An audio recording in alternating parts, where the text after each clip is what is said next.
Hey guys and welcome back to my channel. दोस्तों, life easy नहीं है and we all know this. और आज का जो टॉपिक है मेरा बहुत ही सेंसिटिव टॉपिक है जिस पे मैं बात करने वाली हूँ, वो है सुसाइड के ऊपर। ऐसी क्या परिस्थितियाँ किसी की लाइफ में क्रिएट हो जाती हैं जहाँ इंसान को लगता है कि लाइफ एंड करना इज़ द सॉल्यूशन। हम नहीं समझ सकते क्योंकि हम उस फेज से निकले हैं नहीं निकले हैं, हमने कभी कुछ इतना फील किया है, दैट डिपेंड्स। ये टिप्पणी कर देना, ये एक कमेंट पास कर देना, स्टेटमेंट देना बहुत इजी है कि यार उसने ना सुसाइड कर लिया, उसने किसी के बारे में सोचा नहीं और सब कुछ ख़त्म करके निकल गया, निकल गई, उसको कुछ नहीं सोचा उसने ऐसा। बट अगर आप कभी उस पर्टिकुलर पर्सन के बारे में सोचें कि उसके दिमाग में उस टाइम पर क्या चल रहा होगा या वो क्या फील कर रहा होगा, उन चीज़ों में बहुत ज़्यादा डिफरेंस होता है। वो समझने के लिए आपको एक बहुत ही अलग लेवल तक जाना पड़ता है। सुसाइड करना बहुत डिफ़िकल्ट काम है, ऐसा नहीं है कि जिसने सोचा वो तुरंत करके बैठ जाता है, but it is a very difficult task to do. But बहुत से लोग हैं जो कमिट कर लेते हैं। हर किसी का रीज़न डिफरेंट होता है सुसाइड करने का, बट सबके दिमाग में ना एक ही थॉट चल रहा होता है कि यार लाइफ ख़त्म हो गई है, अब इसके आगे हम झेल नहीं सकते, इसीलिए वो अपनी लाइफ को एंड करना प्रेफर करते हैं। बहुत सारे लोग किसी इंसान की वजह से परेशान होकर सुसाइड कमिट करते हैं। बहुत सारे लोग अपनी करंट सिचुएशन को लेकर जज कर लेते हैं और सोचते हैं कि इसके आगे कुछ नहीं है। कर्जे की वजह से लोग ऐसा करते हैं। बहुत सारे रीजंस है जिसकी वजह से लोग सुसाइड कमिट करने के बारे में सोच लेते हैं। अपनी लाइफ को एंड कर देना किसी चीज़ का सॉल्यूशन नहीं होता है। मैं पर्सनली अगर अपनी बात करूं तो मेरे दिमाग में भी एक दो बार ऐसी चीज़ें आई थी जब मुझे लगा था कि यार ये मेरी करंट सिचुएशन जो है, मैं तो इससे सर्वाइव ही नहीं कर सकती। मुझे लगता है लाइफ एंड कर देना इज़ द बेस्ट सॉल्यूशन। अपनी लाइफ एंड करती हूँ, ख़त्म करती हूँ और देन इस पेन से छुट्टी मिल जाएगी। क्योंकि मेरे दिमाग में उस पॉइंट पर ये चल रहा था कि यार इस पेन को लेकर ज़िंदगी भर चलना ज़्यादा डिफ़िकल्ट है, क्योंकि लाइफ का कुछ पता नहीं है, मतलब कितनी लंबी लाइफ है मेरी, कितनी छोटी लाइफ है, बट उतने एक एक दिन वो उस पेन के साथ काटना मेरे लिए बहुत ज़्यादा भारी हो रहा था। मेरे दिमाग में भी थॉट आते थे कि यार मैं एक काम करती हूँ, लाइफ एंड कर देती हूँ, सब कुछ खत्म हो जाएगा। वो जो पेन है, वो जो बार बार रोना आता है, वो बार बार जो तकलीफ होती है ना, मेरा जो माइंड इतना ज़्यादा उथल पुथल चल रही है मेरे दिमाग में, वो थोड़ा रिलैक्स हो जाएगा। बट जितनी बार भी मेरे दिमाग में ऐसा थॉट आया, उसके जस्ट नेक्स्ट पर ही मेरे पास एक ही चीज़ आती थी कि जब भी मैं कभी ऐसा सोच रखती थी तो मुझे अगले ही पल कुछ ना कुछ अच्छा फील हो जाता था। मुझे ऐसा लगता था कि यार मैं अकेली तो नहीं हूँ, मेरे साथ और भी लोग हैं। मेरे पेरेंट्स, मेरी फैमिली, मेरे ब्रदर सिस्टर, मेरे फ्रेंड्स बहुत सपोर्टिव हैं। मुझे कभी भी कुछ प्रॉब्लम होती है, मैं किसी से भी बात करूँ, अगर 4 लोग बिजी भी हैं तो उनमें से 4 लोग अवेलेबल भी मिल जाते हैं मुझे। ऐसा नहीं होता था कि मैं हमेशा अकेली हूँ। और they have a solution every time. वो हमेशा बोलते थे वेट करो, सब्र करो, पेशेंस रखो, ये सब चीज़ें। तो मैंने फिर डिसाइड करा कि यार लाइफ एंड करने से बेटर है let's give it a chance, कि हो सकता है कि मैं उस पेन से बाहर आ जाऊँ, हो सकता है कि ये चीज़ मुझे एक सर्टेन टाइम के बाद कम लगने लगे, क्योंकि लाइफ एंड करने का तो मैंने सोच ही लिया है। बट अगर मैं धीरे धीरे इसको फेस करके देखती हूँ, जितना स्ट्रगल है करके देखती हूँ, हो जाता है वेल एंड गुड, नहीं है तो लाइफ तो एंड करनी है, सोच तो रखा ही है। सो धीरे धीरे करके मैंने अपने ऊपर वर्कआउट करना शुरू करा। सबसे पहला काम अपने आप को उस फेज से निकालने के लिए मैंने जो किया था वो यही था, मैंने सेल्फ लव स्टार्ट किया। मैंने कोशिश की कि मैं खुद को हर्ट नहीं करूँगी। मैं क्यों रोऊँ किसी इंसान की वजह से या किसी सिचुएशन की वजह से या फिर किसी भी फेलियर की वजह से, मैं क्यों रोऊँ, मैं क्यों परेशान हूँ।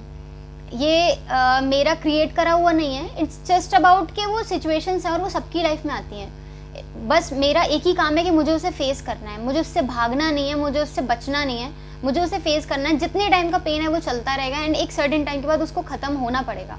मेरे ख़त्म होने से बेहतर है कि मैं उस पेन को ख़त्म करूँ, क्योंकि मैं तो चली जाऊँगी, मुझे तो कोई इतना ज़्यादा तकलीफ नहीं होगा। हाँ, थोड़ा सा पेन होगा जिस पॉइंट पर मैं सुसाइड कर रही होंगी सिर्फ उसी वक्त, बट उसके पीछे से इतने सारे लोगों को जो छोड़ के जाऊँगी ना, जो उनको पेन होगा ना, वो बर्दाश्त के बाहर होगा। क्योंकि मेरी वजह से मेरे पीछे रह जाने वाले बहुत ज़्यादा परेशान होने वाले हैं। बहुत सारे थॉट्स आते रहते दिमाग में, बट मैंने उन पर वर्कआउट करना शुरू करा। मैंने कहा मैं सबसे पहले अपने पे काम करना शुरू करती हूँ and I have decided that nobody has the right to hurt me. मुझे कोई तकलीफ नहीं दे सकता। जब आप सेल्फ लव पर उतरते हो ना, तो आपको धीरे धीरे करके ना आपकी लाइफ में डेवलपमेंट आने शुरू हो जाते हैं। और वो डेवलपमेंट कुछ इस तरह होते हैं कि वो लाइफ लॉन्ग आपके साथ रहते हैं। कोई भी पर्सन आपको कितनी भी बुरी परिस्थिति में फंसे होंगे, वो आपको हर्ट नहीं कर पाएगा। थोड़े डिसअपॉइंटमेंट्स होते हैं लाइफ में, कभी अच्छे दिन आते हैं तो बुरे दिन भी आते हैं, और बुरे दिन आते हैं तो अच्छे दिन भी आते हैं। तो धीरे धीरे करके उनको डेवलप करना स्टार्ट किया, अपने आप पर कंट्रोल करना शुरू करा।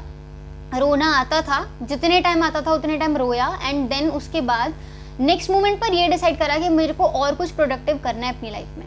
धीरे धीरे मेरे अंदर वो चेंजेस आने लगे, वो डेवलपमेंट होने लगे, एंड आज का दिन है। मैं सोचती हूँ कि लाइफ एंड करने से बेहतर है कि कुछ प्रोडक्टिविटी लेकर आती हूँ अपनी लाइफ में, कुछ अच्छा करती हूँ, कुछ अच्छा गेन करती हूँ। मैंने वीडियोस बनाना स्टार्ट करा, मैंने वापस से जो चीज़ें छोड़ दी थी उन सबको बैक टू नॉर्मल करने की कोशिश करी। अपनी लाइफ पे फोकस कर रही हूँ, जॉब कर रही हूँ, अपने काम पे ध्यान देती हूँ, जितना मन होता है उतना काम करती हूँ, रेस्ट करने का मन होता है रेस्ट करती हूँ, खुश रहने का पूरी कोशिश करती हूँ, क्योंकि अगर मैं खुद को खुश नहीं रख सकती तो मैं किसी और को भी खुश नहीं रख सकती। और सुसाइड करके अगर अपनी लाइफ उस पॉइंट पर अगर एंड कर लेती तो जितनी भी अच्छी ब्यूटीफुल चीज़ें मेरी लाइफ में आने वाली हैं या आ रही हैं उनको कभी रिसीव नहीं कर पाती। ऑन द अदर हैंड मैंने एक डेवलपमेंट और अपने अंदर लाना शुरू करा, वो यही कि अगर दिन में 50 बार मेरी डांट पड़ी और 2 बार मुझे अप्रिशिएशन मिला है तो मैं वो दो बार का मिला अप्रिशिएशन हमेशा अपने दिमाग में रखती थी। हमेशा मैं उसको सोच के पूरे दिन खुश होती थी। और जो 50 बार डांट पड़ी होती थी ना, उस 50 बार की डांट पर ना मैंने वर्कआउट करना शुरू करा। मैंने कोशिश करना शुरू करा कि जो भी गलतियां मुझसे हुई हैं या फिर जिस वजह से डांट पड़ रही है या जो भी मिसअंडरस्टैंडिंग्स हैं, जो भी चीज़ें उनको सॉर्ट आउट करूं, अपनी लाइफ में अच्छी चीज़ों को लेना शुरू करा, नेगेटिविटी को इरेज करने का पूरा कोशिश किया। And this is the time मेरे को लगता है कि दुख आता है, तकलीफ आती है, रोना भी आता है, परेशान भी होती हूँ, सारे इमोशंस हैं मेरे अंदर भी, बट मैंने अब खुद पे फोकस करना शुरू करा। मैं पास्ट में नहीं जाती और ज़्यादा फ्यूचरिस्टिक भी नहीं होती, मैं प्रेजेंट पे होती हूँ। और मुझे बस ये होता है कि अब जो आने वाला टाइम है ना, मुझे बस उसको ब्यूटीफुल बनाना है। And this is my only task to do, कि मुझे खुद से खुश रहना है, पैसा कमाना है, इज्जत कमानी है, लोगों को खुश रखना है। और फिर एक प्रायोरिटी भी सेट करी कि अगर मैं खुद से खुश हूँ तभी मैं दूसरे लोगों को खुश रख सकती हूँ। और अपनी लाइफ में जितना भी नेगेटिव पार्ट था उस सबको इरेज किया, सारी चीज़ों को हटाया और अच्छी चीज़ों की तरफ देखना शुरू करा। और जब मैंने अच्छी चीज़ों की तरफ देखना शुरू करा तो उन्होंने मेरी तरफ देखना शुरू करा और मेरी लाइफ बहुत ज़्यादा ब्यूटीफुल हो गई। सो मैं आप लोगों को ये सजेशन दूंगी कि अगर कभी आपको ऐसा लगता है ना कि यार आपकी लाइफ में बहुत कुछ वर्स्ट चल रहा है, बहुत सारा पेनफुल सिचुएशंस चल रही हैं, तो please give it a chance. उसको ख़त्म होने तक का वेट करो, ऐसे ही क्विट मत कर दो, क्योंकि अगर आप क्विट कर देते हो बीच में तो आप आने वाली अच्छी चीज़ों को नहीं देख पाते। कभी कभी जैसा आप सोचते हो वैसा एग्जैक्टली नहीं होता। मतलब मोस्ट ऑफ द टाइम मेरे साथ तो ये होता है कि जैसा मैं सोचती हूँ वैसा कभी नहीं होता। बहुत कुछ उससे बेटर हो रहा होता है या फिर टेम्परेरी होता है कि हाँ ठीक है, थोड़ा सा दुख आया, तकलीफ आई, ठीक है टेम्परेरी है, बट स्टिल अच्छी चीज़ों को देखना स्टार्ट कर दिया है। इसीलिए मैं आपसे बोल रही हूँ, आप अच्छे पॉइंट्स पर फोकस कीजिए, कभी नेगेटिविटी को मत गेन कीजिए। अगर आप अच्छी चीज़ों को प्रोसीड करते हैं अच्छी चीज़ों के साथ तो आपके साथ सब कुछ अच्छा ही होगा।